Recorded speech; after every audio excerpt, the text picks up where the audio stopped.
What's the backup? There is no backup. Trust me.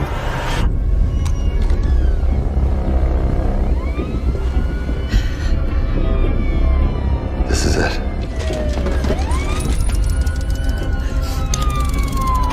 Come on.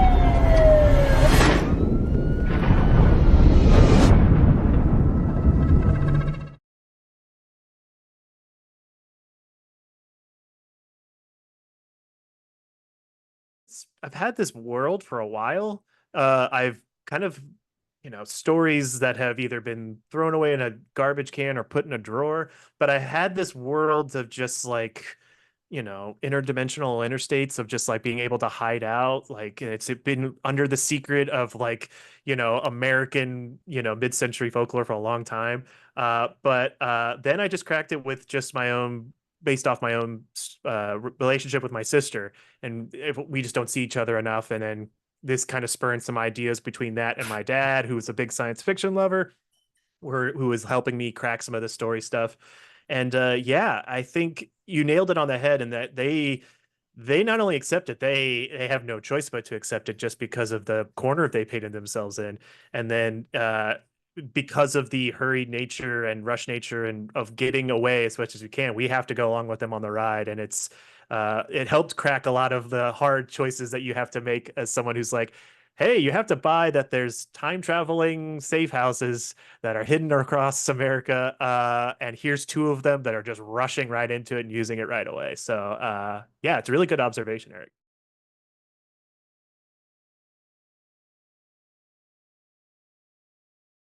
Oh, absolutely. So as soon as we Rustic Films with Justin Benson, Aaron Moorhead, they jumped on the movie as soon as they read the script, and they set me up with a wonderful casting director, Chrissy Ellington, who basically found Adam and Riley right away and put them on top of both piles of here's the Joe pile, here's the Sid pile.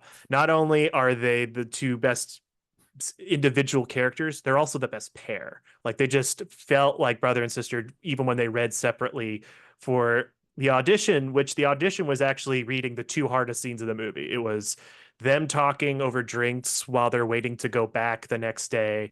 And then they have a fight in the middle of the movie where they're talking about who to trust and whatnot and what's going on at the house.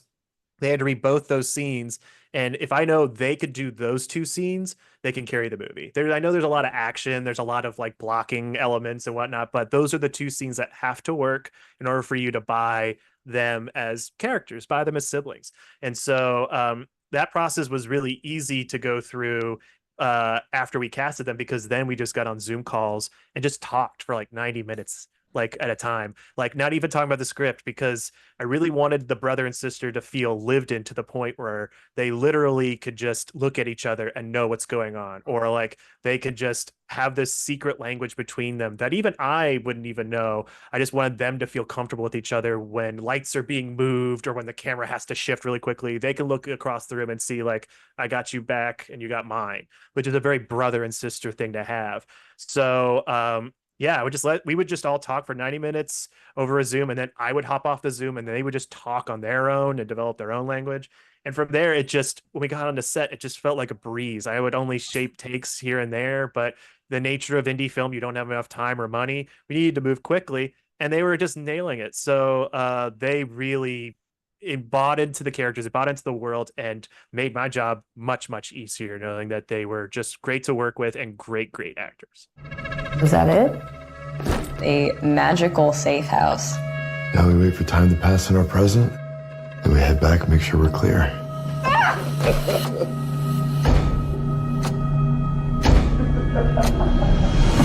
Where's the key? There's got to be a key somewhere, right? There never was a key.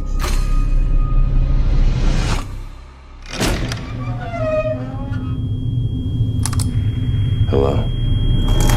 You shouldn't be here.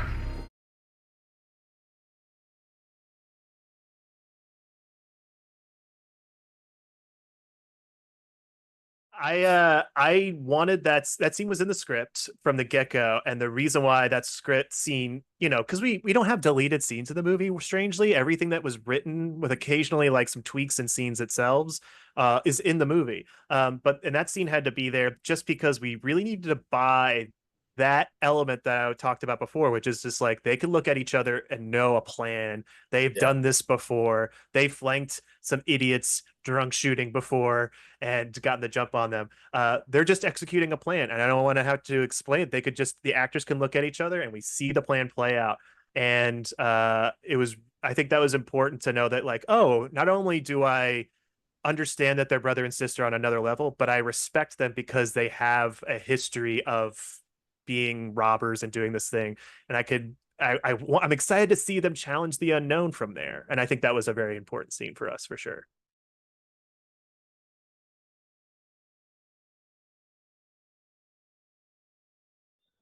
That was inspired by a couple of things. So we originally had a different location we are going to go shoot in, and that was just going to be a barn that they just found a safe in. So it was going to have horror elements, but it was going to just be just this strange thing that we don't know. I feel like great horror and great cosmic horror specifically is literally being afraid of something I see and I don't understand how it works. And it's just, it's so weird. Like every turn of the dial on the safe is like, filled with anticipation of like, is this knob going to blow off? Is it going to link to a wormhole, like, or whatever? But then when we got to this new location where we shot the whole movie on, it's a wedding venue, like it's a rustic wedding venue. So they have like a basement chapel that they have as a backup in case it rains outside and they need to keep the wedding going.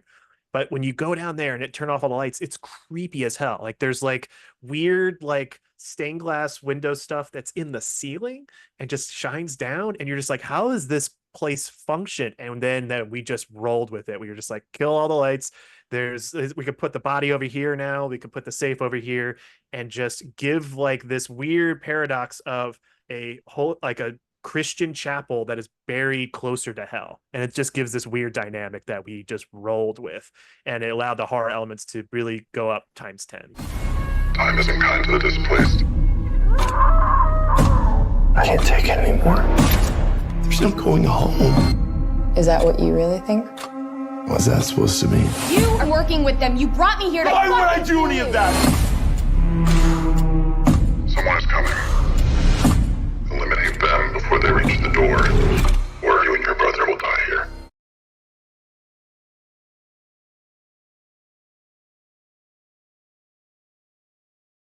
For now, they are just a peek into a dark thing that we'll never know. And the coolest thing I wanted from them was to show that they're like Adam and Riley's characters, Joe and Sid, are secretly just not the protagonists in this universe. They're the protagonists in the story, but then in this one moment, they are squashed. They are nothing right now. And I wanted to have that feeling happen like a hammer in the dark. It's really, I hope it works.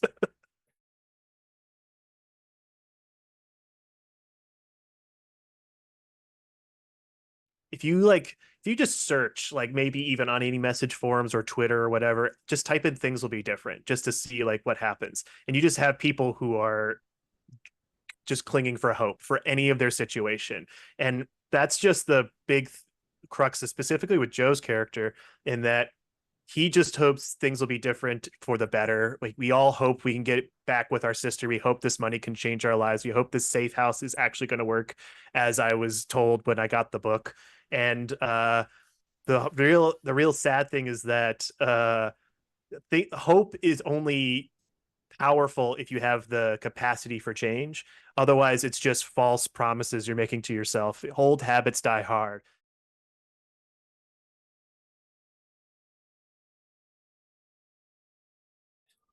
Yeah. So we want to see how things will be different can live on its own for a little bit, because like a lot of the fun and a lot of why the movie is made the way it is because I want people to either be like Sydney and dive deep into the lore and for the bottomless well of answers or questions, or you could be like Joseph and swinging your fist to the sky and going like, why did you do this to us?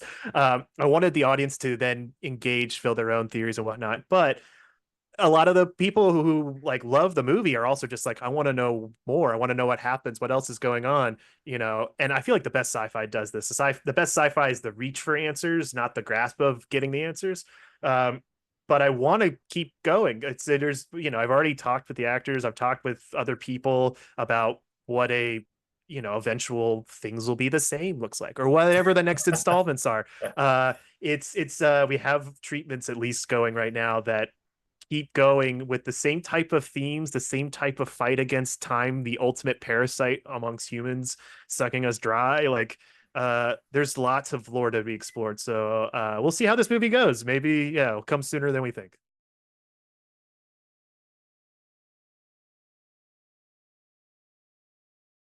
Yeah. So she watched the last cut before we edit locked the movie a year ago, and then she watched it when it played at Chattanooga Film Festival because most of my family's from Alabama, so they were able to drive up to Chattanooga, Tennessee, and she really dug it. She's like she just we now talk more, which is great. Like we always like talked enough, but we just like the problem is just like we would things will be different. We'll set a Zoom call, Right. and then like 6 months, a year would go by, and we're like, did we do that Zoom or just did it slip by us? Like, so luckily, it's just spurned on more calls, more meetups, more visiting each other. So yeah, I think it's been really nice.